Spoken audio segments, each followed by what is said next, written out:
안녕하세요. 하이나파 서동진 과장입니다. 오늘은 볼보 XC90 리스 받으신 견적보다 950만원 저렴하게 출고하기 이야기입니다. 오해의 소지가 있어서 말씀드립니다. 자동차 영업에는 정답이 없습니다. 그래서 소비자 입장에서 비싸게 구매하는 것도 합법이고요. 저렴하게 구매하는 것도 합법입니다. 물론 비싸게 판매할 때 이자를 속인다든지 계약서 작성을 대필로 한다든지 하는 부분은 문제가 되겠죠. 저는 이렇게 생각합니다. 소비자가 잘 샀다 싶으면 잘하신 거고요. 하이나파 소동진 과장 저의 영업 컨셉은 이자를 최대한 줄여서 판매하는 방식입니다. 그렇다 보니까 듣기 좋은 말보다는 설명을 하다 보면 사실적인 부분으로 안내드리기 때문에 다소 딱딱한 멘트가 나갈 수도 있습니다. 그래서인지 모르겠지만 제가 500만원, 1000만원, 2000만원 혹은 그 이상 저렴했어도 제가 계약을 다 받는 건 아닙니다. 저렴했지만 그래도 불구하고 계약을 못 받은 적도 많습니다. 여러분은 여러분이 생각하시는 타입의 영업사원과 견적서를 고르셔서 진행하시면 됩니다. 오늘 영상입니다. 볼보 XC90 리스 지인에게 소개받은 딜러분의 견적보다 하이나파 견적이 950만원 저렴했습니다. 그리고 이대로 출고한 이야기입니다. 이 밖에 다양한 후기가 많습니다. 저 네이버 블로그 하이나파 오시면 되고요. 많이 구경 와주세요. 22년 12월 21일 대표님과 상담을 했습니다. 카톡 주시면서 바로 받으신 견적서를 모두 오픈해서 주셨습니다. 이자 계산하니까 2,700만원 정도인데 이게 맞나 싶어서요. 제가 이제 다른 영상에서도 말씀드렸지만 저는 리스료를 가리고 주시는 것을 더 선호합니다. 리스료를 알면 보이는 것보다 더 낮춰서 주는 건 누구나 할 수 있다 싶다라고 제가 얘기했죠. 저는 이제 안 보고 이기는 걸 선호하기 때문에 이제 이런 걸 좋아하지만 일정이 급하신 것 같아서 저도 저의 견적을 바로 준비했습니다. 우선 딜러사에 받으신 견적 볼게요. 총 합계 이제 이 계산식에 따라서 총 합계는 1억 4,632만 3,800원이었습니다. 제 견적서의 총 합계는 1억 3,674만원이었습니다.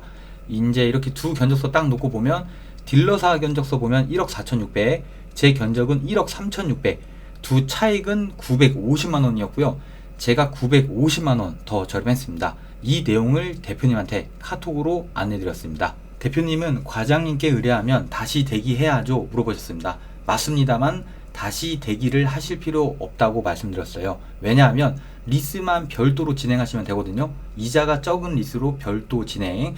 다시 기다리시면 시간이 너무 아깝죠. 그러니까 리스만 별도 진행하시면 된다 말씀드렸는데요. 잘 들어주세요. 아직도 많은 분들이 문의 주시지만 잘 모르시는 부분입니다. 리스로 사야지는 대출로 사야지와 똑같은 말입니다. 왜? 리스는 캐피탈 돈으로 사는 거니까요. 그럼 리스로 살 때, 대출로 살 때 이자 낼 생각을 하셔야 되는데요.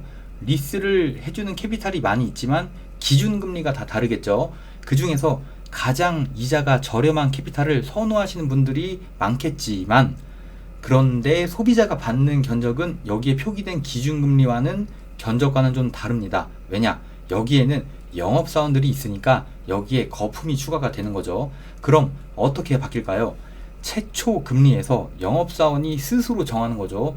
예시로 100만원부터 1000만원까지 정했다고 하면 이게 리스료에 포함이 됩니다. 그럼 금리는 미비하게 올라가는 경우도 있지만 과도하게 올라가는 경우도 많습니다. 즉 이렇게 높은 이자로 주는 경우도 있기 때문에 높은 이자의 견적을 주는 경우가 있기 때문에 높은 견적을 준 영업사원을 배제하고 기준금리에서 변동폭이 가장 적은 영업사원과 진행하시는 것이 당연한 상식이고 당연한 권리인 것을 아셔야 합니다. 자, 다시 대표님의 이야기로 돌아와서 딜러분께 리스만 별도 집행하신다고 하시면 됩니다. 이렇게 제안드렸습니다.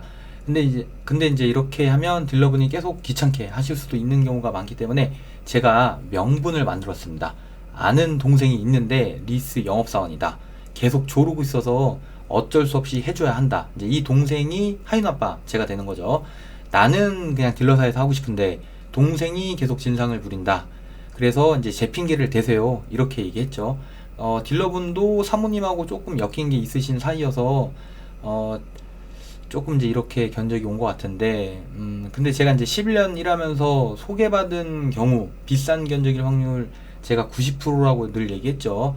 대표님은 사모님과 딜러분과 협의하신다고 말씀하셨습니다. 그리고 다음날 연락 주셨습니다. 딜러분과 얘기 잘 됐고 리스는 하윤아빠 서동진 과장이 진행하는 것으로 말이죠. 그래서 이제 리스 심사 관련 서류를 안내 드렸고요. 대표님은 톡으로 준비해서 주셨습니다. 서류 오자 이제 심사 봐서 승인 바로 냈고요. 근데 요 시점이 이제 크리스마스를 앞둔 시점이라 감사하게 대표님께서 출고도 하지 않았는데 선물을 챙겨주셨습니다. 감사합니다. 이자 950만원 낮춰드렸죠. 저 나름 선물값 했다고 생각합니다. 그리고 이제 곧이어 대표님은 무사히 출고 잘 진행하셨고요. 저는 정말로 리스료 가리고 상담하는 것을 좋아합니다. 카톡 내용 한번 잘 봐주세요. 자, 제가 리스료 가리고 달라고 요청하고요. 그리고 상담하신 분도 리스료 가리고 주셨고요. 저도 이제 견적서 드렸는데, 자, 이제 이 견적서 두 차이 보세요. 딜러사에서 받으신 견적은 194만 8,860원, 제 견적서는 181만 3,600원, 견적은 36개월 기준이었고요. 그래서 이제 36개월로 하면은 486만 9,360원, 요 정도 차이 나는 거죠. 제가 이만큼 저렴했습니다. 리스료가 차이 나는 이유는 크게 한 세 가지 정도 있죠. 첫 번째, 영업사원과 회사와의 수익 분배 구조, 8대2, 7대3, 6대4, 5대5, 뭐 이제 이런 구조가 대부분이죠. 자, 두 번째는 계약 관계예요. 소개해준 경우, 이 친구를 출고하면 나 얼마 줘야 돼, 이런 식으로 소개비를 요청하는 경우입니다. 이런 경우 상당히 많습니다. 자, 세 번째, 영업사원 마인드입니다. 현재 상황이 많이 반영되겠죠. 한 대에 나는 얼마 이하로는 안 해, 안 팔아, 최소 얼마 이상은 남겨야 돼, 이제 이런 생각을 가진 사람들도 있고요. 또는 이제 저번 달, 저저번 달 굶었으니까 이번이 기회야, 이번에 제대로 땡겨야 돼, 이제 이렇게 생각할 수도 있겠죠. 그리고 이제 반면에 나는 꾸준히 잘 팔고 있으니까 이건 거의 없이 나가도 괜찮아, 이제 이런 경우도 있겠죠. 그래서 이제 리스는 이제 비교를 뭐 10번, 20번을 해도 똑같은 견적이 안 나오는 이유, 바로 이런 이유입니다. 저는 여신협회 등록된 11년차 정식 영업사원 하윤아빠 서동진 과장입니다. 자동차, 리스, 장기렌트 전 차종을 취급하고 있습니다. 저의 전문 분야가 리스, 장기렌트이다 보니까 이 상품을 진행하시면서 손에 좀 피를 보신 분들을 이제 주변에서 종종 많이 봤는데요. 저도 한 15년 전에 리스로 눈탱이 맞아서 구매한 적이 있어요. 제 유튜브 영상 1화 봐주시면 됩니다. 자동차 리스는 영업사원 수수료를 가장 많이 넣을 수 있는 상품입니다.